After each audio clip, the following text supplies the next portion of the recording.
Olá!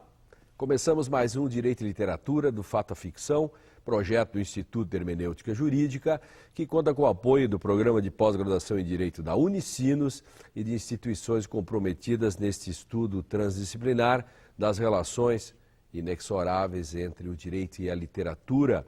No programa de hoje abordaremos Delírio, obra de Laura Restrepo, e para isso contamos com as participações da Ângela Espíndola, que é doutora em Direito e professora do Programa de Pós-Graduação em Direito da Unicinos, e também da Janaína Baladão, que é doutoranda em Letras, para quem eu peço situar o leitor do que se trata, para depois encetarmos a discussão. Bom, olá a todos. Eu gostaria, em primeiro lugar, de agradecer ao convite e a oportunidade de discutir essa instigante aproximação entre literatura e direito. O livro Delírio, de Laura Restrepo, ele já, nas primeiras páginas do romance, nós já temos uma história mais ou menos definida. Aguilar, um ex-professor universitário, ele sai por poucos dias, 4 dias de viagem a trabalho, uma viagem também com seus filhos do primeiro casamento, e deixa em sua casa a sua segunda mulher, a jovem Agostina, pintando as paredes de verde. Ao regressar dessa viagem, ele não encontra a mulher. Ele encontra uma mensagem na secretária eletrônica de uma voz misteriosa de um homem que diz: venha buscar sua mulher no Hotel Wellington, um hotel 5 estrelas, que realmente existe, um hotel 5 estrelas na Colômbia. Muito bem. Quando Aguilar vai buscar sua mulher, a encontra completamente em estado de surto, agarrada aos pés da cabeceira, perto da cama. Ela está em surto. E o livro inteiro é uma tentativa do Aguilar de descobrir o que aconteceu com a sua jovem esposa durante esses 4 dias que ele esteve ausente. Para isso, ele precisa mergulhar não apenas na história de Agostina, e ele vai ter que pensar e descobrir fatos da infância, como a história da Colômbia mesma, já que Agostina pertence às classes abastadas da Colômbia.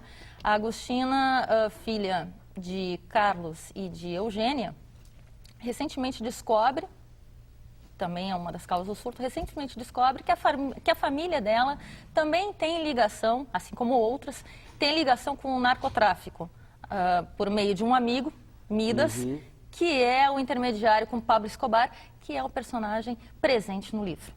Que é o grande problema que retrata bem o problema da sociedade colombiana naqueles anos 80, né, que se dá esse processo entrando nos 90.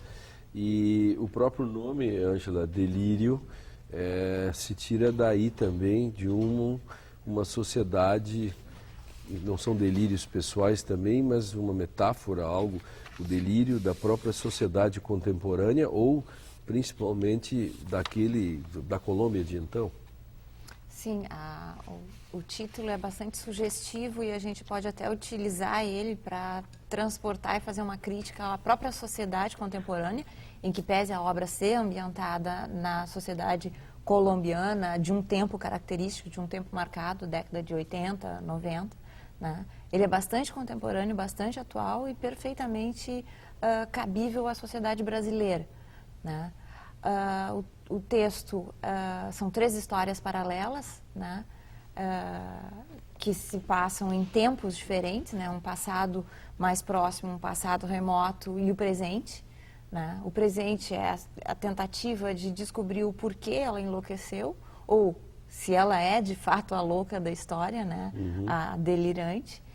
E a gente pode transportar isso para dentro do direito. Né? Fazendo então o que é o objetivo aqui, né? De fazer essa aproximação entre direito e literatura. Até que ponto também o nosso direito hoje, o nosso sistema jurídico, os fenômenos jurídicos também não são delirantes. Até que ponto o nosso sujeito hoje, que compõe o direito, não é um sujeito esquizoide também. Né? Então são questionamentos que a gente pode se fazer. Sem dúvida. Há uma certa esquizofrenia no ar. A gente vai voltar ao assunto. Eu queria aproveitar e perguntar para a Janaína. Esse livro foi premiado, elogiado pelo Saramago, né? É um livro denso, e não só porque ele é premiado e elogiado pelo Saramago, mas ele representa um tipo, pode-se dizer assim, diferenciado de romance? O Saramago, ele foi jurado desse prêmio Alfaguara 2004, que recebeu a Laura Restrepo. Sim, em certa medida, a Laura Restrepo, ela não é que ela inove, mas ela faz uma linguagem diferenciada. Não tem, a pontuação dela é diferenciada. Começa em bloco, como se fosse um pensamento inteiro, e ela vai trabalhando os blocos narrativos, mudando da atualidade para o passado da Agostina, encadeando todos os blocos até chegar o desfecho final, que é o que realmente aconteceu com essa moça. O que está acontecendo com esse país chamado Colômbia, que de repente vive num delírio coletivo.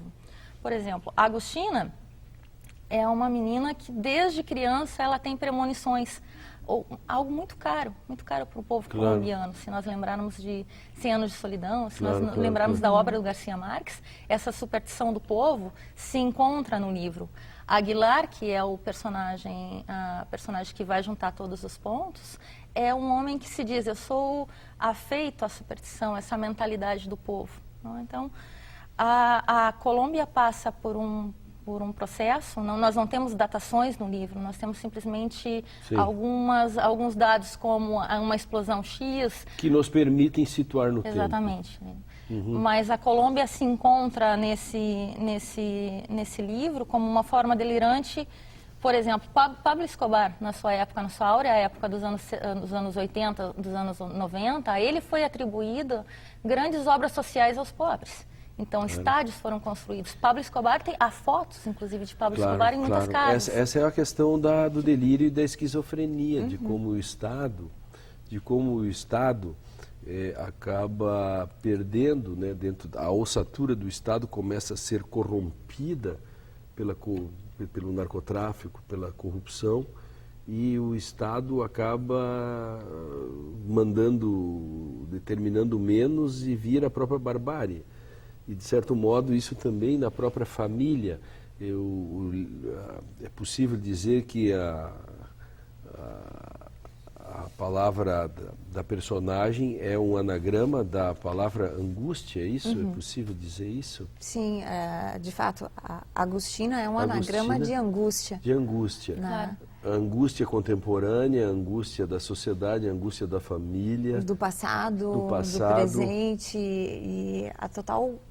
Ainda que fale em premonição, a premonição é uma tentativa de prever um futuro, né?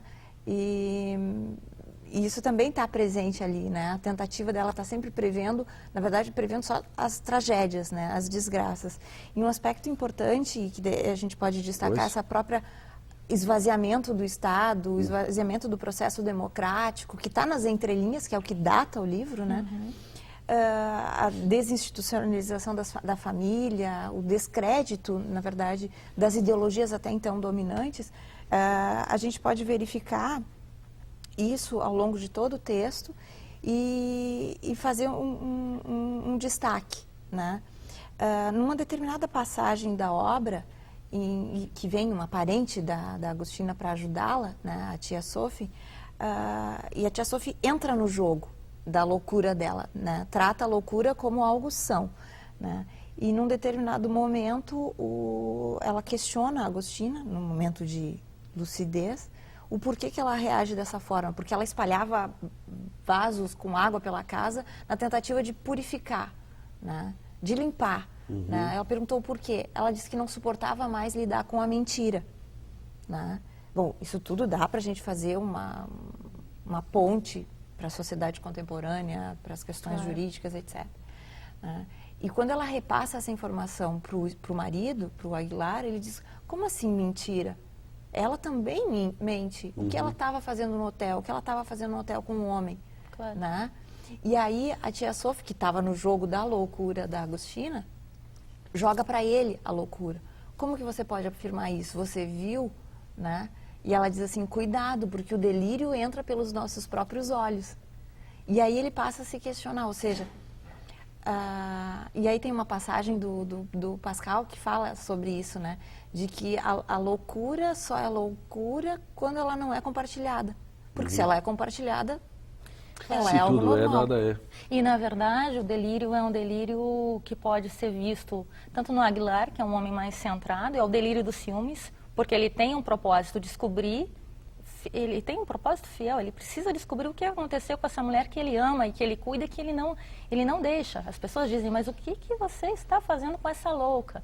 Porque ela entra em surto, ela coloca, claro, as águas para purificar, ela tem as premonições, vai acontecer algo muito grave conosco, e ele continua firme, fiel a essa mulher. Mas ele também delira. Delira a Agostina, que não consegue resolver seus conflitos familiares, porque esse romance ele tem muito de psicanálise, então tem o trauma que ela teve com o pai de não ter sido amada, o problema que ela teve com a primeira menstruação, que a mãe disse que era uma coisa suja, era o irmão mais novo que ela protegia, que apanhava do pai porque tinha gestos afeminados. Então tem muita coisa para ser resolvida da Agostina que ela não conseguiu resolver.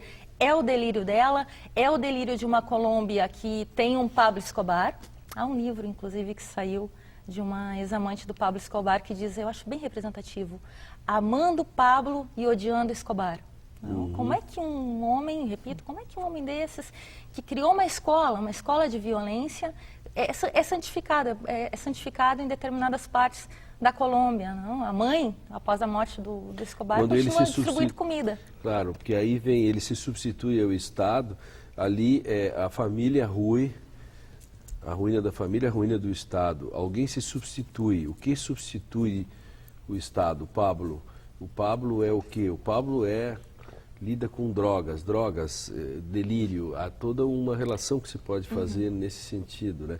Para quem está ligando agora, nós estamos discutindo o Delírio, da Laura Restrepo, que é premiada, né, pelo prêmio Alfa, um livro elogiadíssimo, e trata da Colômbia dos anos 80, que se pode tirar isso, e da esquizofrenia, da própria América Latina, da falta de democracia, do problema do próprio patriarcalismo, do poder pátrio, da violência que se vê por passagens também nesse tratamento da irmã, do irmão.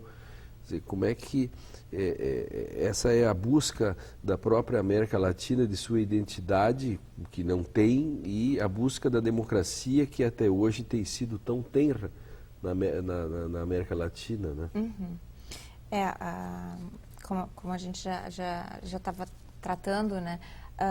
O texto, ele é um texto que extrapola as fronteiras da Colômbia. Pois é, exato. Porque esse problema da consolidação da democracia, do fortalecimento, né, ou da fragilidade do Estado, está presente em toda a América Latina, talvez para além da América Latina também, né? E o texto mostra muito isso, a fragilidade da democracia, né, a preponderância do mercado, né, e o Midas retrata bem isso.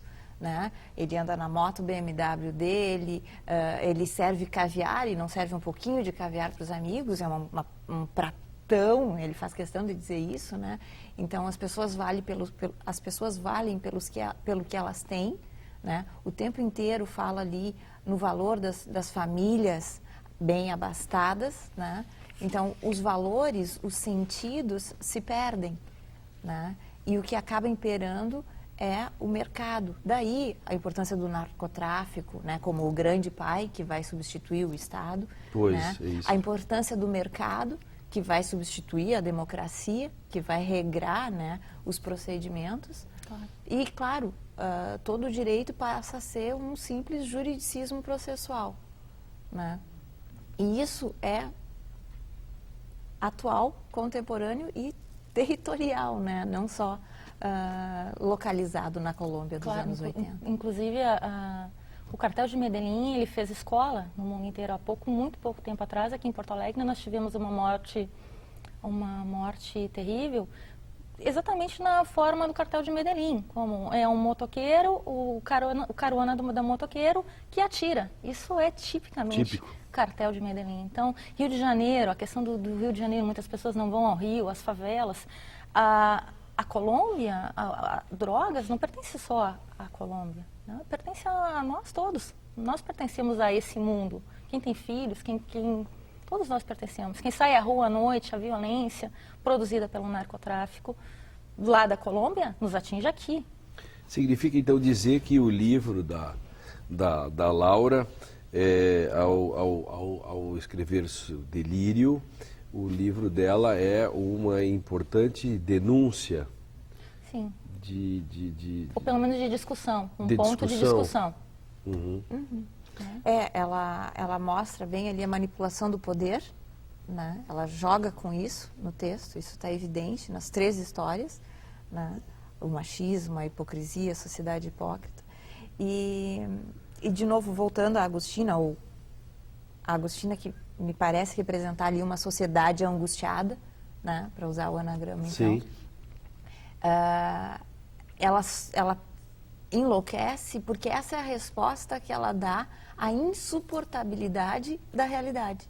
Ela não consegue lidar com aquela realidade, com a realidade daquele pai machista, preconceituoso, né? Com a realidade de um Estado, né? Que é antidemocrático, que é um Estado que dá livre vazão para o narcotráfico, porque o Midas foi um ex-namorado dela também, e ela tinha um bom relacionamento com ele, né? E numa determinada passagem, eles ainda, acho que é DEA, que é o órgão responsável pela fiscalização das drogas lá. Sim, Agência Antidrogas dos Estados O Unidos. DEA é o dos Estados Unidos. Uhum. E eles ainda dizem, bom, mas justamente o sistema é o que mais permite, né, a proliferação do narcotráfico. Ou seja, o próprio sistema já está contaminado. Né? Há uma auto... como é a palavra? Ele se retroalimenta o sistema. Sim. Por isso que é impossível acabar com ele. E, ao mesmo tempo, o delírio, ele abarca todas as demais doenças, não necessariamente... O delírio abarca a esquizofrenia, o delírio abarca uma psicose... A corrupção. A Laura Restrepo, quando vai explicar sobre a formação do processo da Agostina, conta uma breve história. Ela se comunicava com uma orientanda médica que fazia uma pós-graduação em letras, que tratava justamente da enfermidade dos doentes. Que a Laura diz, olha, o que eu mais gosto de fazer é deixar os meus personagens todos enfermiços, todos doentes. Mas eu não tenho a cura. Ela diz, eu tenho uma vocação frustrada para médico, mas eu tento. Nessa comunicação com a médica, depois de 8 longos meses de comunicação em análise dos seus personagens, a médica marca com ela um encontro que não foi possível cumprir. E a médica se mata, ela se suicida. E a Laura, então, entende que todo o tempo a Laura Restrepo falava em literatura e a outra pessoa falava de vida real. Isso fez com que ela pensasse que ela não tem o poder de curar a Agostina. A Agostina não tem, ela como narradora, ela como autora, ela como a dona dessa história, ela se sente incapaz de curar a Agostina, portanto, incapaz de curar também essa sociedade. Não? Ela deixa nas mãos do Aguilar, que ela diz o tempo todo durante o romance, que é um homem bom. Então, ela deixa nas mãos deste homem que não tem nada a ver, nenhum toque com o narcotráfico, que não teve a sua vida tocada pelo narcotráfico, para tentar resgatar a Agostina. Um outro aspecto que agora me recordo, eu acho que é importante destacar, que a própria autora sugere no texto, que a Agostina, ela está inspirada na personagem do Saramago, a Blimunda, que também é uma vidente, né? Sim. E ela faz a analogia, né, entre as duas personagens. E a crítica da obra vai dizer que, na verdade, a Agostina, a angustiada, né, que representaria essa sociedade angustiada, marcada pela mentira, ela é muito mais parecida com a Amélie Poulain, né? Quem conhece o filme do francês, do Jean-Pierre, né? Que também ela vive num mundo fantástico, num mundo irreal, né? E eu acho que muito do nosso sistema jurídico, para a gente usar a expressão então aqui do Castanheira Neves, né, o direito e com que sentido, muito do nosso mundo jurídico se aproxima dessa falta de sentido, né, que poderia usar a metáfora do delírio, né, o delírio é a falta de sentido. Né? E o nosso direito perde um pouco do seu espaço. Isso. Depois eu volto, diga. O Freud fala sobre o delírio e ele se refere ao delírio como sendo um pensamento, é uma tentativa de pensamento que tenta corrigir uma catástrofe interior. Ou seja, é um mecanismo de defesa, onde, exatamente como a Ângela falou, a pessoa tem a tendência a negar, ela não consegue lidar com a realidade. Agora, muito recentemente, no livro lançado do Gabriel Garcia Marques, Eu não vengo a decir um discurso, que se chama, com tradução livre, Eu não vim fazer um discurso. Ele conta... Pode mostrar aqui, podemos mostrar. Ele conta num dos primeiros discursos na década de 70, a propósito de como ele começou a escrever, uma história bastante curiosa que eu acho que ilustra, ele colombiano, por isso trago Gabriel Garcia Marques. Ele conta a seguinte história: num povoado, uma mãe, uma senhora já de idade, se desperta e fala para os dois filhos: eu tenho um pressentimento que algo terrível vai cair sobre este povoado hoje. O filho sai, vai jogar o seu bilhar, perde, e alguém diz: mas como? Como? Você perdeu? Isso. Não, eu estou muito preocupado com o que vai acontecer. A minha mãe fez a previsão de um desastre, uma catástrofe. E essa história se espalha. As pessoas vão fazer compras no açougue e o açougueiro avisa: olha, precisa comprar mais, porque vai acontecer algo terrível. O mundo vai acabar. Até que chega 1h da tarde, faz um calor tremendo. E o calor que sempre faz é o mesmo calor, mas alguém diz: nossa, faz mais calor hoje do que nunca fez na vida. Um pássaro voa rasante, nossa, nunca um pássaro voa dessa forma. Era comum um pássaro voar, até que alguém do outro canto diz: eu vou embora, e vai. E junta o seu gado, suas galinhas, junta a família e segue adiante. Muito bem, é seguido pelos demais habitantes desse povoado. Até que o último tem a ideia: antes que a desgraça caia sobre esse povoado, eu vou incendiar. Incendeia o povoado. Claro. Ao final, a senhora, a primeira... Que tinha ido dormir. Diz o seguinte: eu sabia que algo de muito sério aconteceria com esse povoado, e me disseram que eu estava louca. Exatamente. Isso é como se constroem histórias, e o processo inflacionário, né? Quando nós tínhamos o regime inflacionário, há de como o mercado se comporta. Então você cria a realidade. Quer dizer, é uma espécie de crônica de uma morte anunciada, crônica de um desastre anunciado. Crônica de um fracasso anunciado, como diz a Laura Restrepo. Exato. A minha preocupação, Ângela, com o direito, nesse sentido, é qual é o sentido do direito, quais as condições de possibilidade que tem o direito de, digamos, estancar isso como interdição, já que ele não consegue evitar as guerras, ele não consegue evitar as guerrilhas. Na Colômbia, por exemplo, também não conseguiu combater o narcotráfico, de certo modo derrubaram o Pablo, enfim, mas o narcotráfico continua. E o que resta para o direito, digamos assim, nesta quadra da história? A gente precisa acreditar que o direito deve nos dar algumas respostas, né? Porque senão, por que o direito e não o não direito? Pois, exatamente. Né? Então, eu preciso partir da seguinte premissa: bom, o direito pode me dar algumas respostas, mas, para fazer a alusão aqui à própria expressão da Laura Restrepo, né, que a Janaína citou, o direito não tem a cura também para essa sociedade doente, né? Talvez até porque ele também padeça de algumas doenças, né, para fazer essa analogia. Mas o direito tem sim uma responsabilidade, assim como o Estado tem sim responsabilidade, e precisa atuar, precisa marcar, né, o seu espaço e não se deixar ser funcionalizado. Né? O dilema do direito também acaba se dando nisso que a Janaína falava, né?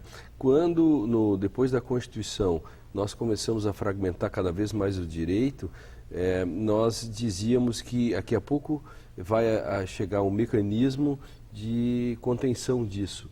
Então, no fundo, como essa senhora do conto do Gabriel Garcia Marques, que tem a ver com toda essa questão do delírio, ela constrói a destruição da própria cidade, nós acabamos construindo todas as coisas do direito a partir, digamos, de um imaginário, né, jurídico, uma espécie de pós-modernidade, em que nós perdemos a noção da causa e hoje discutimos simplesmente teses e, no fundo, as súmulas e tudo isso que apareceu no direito são consequências de um certo fracasso no direito. Um fracasso anunciado. Porque o curioso da premonição, né, do vidente, é que ele sempre acontece mesmo que não aconteça. Por né? isso eu acho que liga tudo porque isso. Porque se eu digo, olha, não pegue esse voo, não viaje hoje, porque vai acontecer. Aí, ou você não viaja, né? E, bom, nunca vai saber se aconteceria ou não, né? Então, a vontade do vidente... É um jogo de soma zero. Exato. A vontade do vidente sempre se concretiza. Ela sempre se impõe aos demais, né? Claro. Eu acho que essa ligação está muito interessante. 30 segundos para cada uma, só para dizer porque é importante ler esse livro. Nós estamos chegando ao final, o tempo passa rápido. Bom, Delírio é um livro belíssimo, construído belíssimamente, com incursões de tempos narrativos. A leitura é muito agradável. É importante, talvez, para que depois dessa discussão possam ver se novas interpretações, possam trazer novas interpretações e também para ver os seus próprios delírios, se encaixar nesse e em outros delírios. Da mesma forma, a obra ela é interessantíssima, é de uma linguagem, de uma narrativa bastante fácil, e esse era um dos objetivos da autora quando escreveu a obra, que ela realmente atingisse o maior número de leitores possíveis, né? É um tema contemporâneo, né? Um tema atual, né? E é instigante, né? E, de fato, a gente não consegue aqui, em poucos minutos, explorar as diversas interpretações e nuances que a obra tem. Mas conseguimos fazer boas interpretações, boas discussões. Esse é o programa número 101 e esse é um programa que encerra o ano do nosso Direito e Literatura, do Fato à Ficção, para todo o Brasil. Esse é o número 101. Quero agradecer a Ângela, quero agradecer a Janaína por ter estado aqui, nossos telespectadores de todo o Brasil, que nos acompanharam durante todo o ano de 2010, nos dando um grande prestígio. www.unicinos.br/Direito e Literatura, tudo junto, pode baixar os programas e ihj.org.br, o nosso mail. Até breve, até o ano que vem para novas discussões.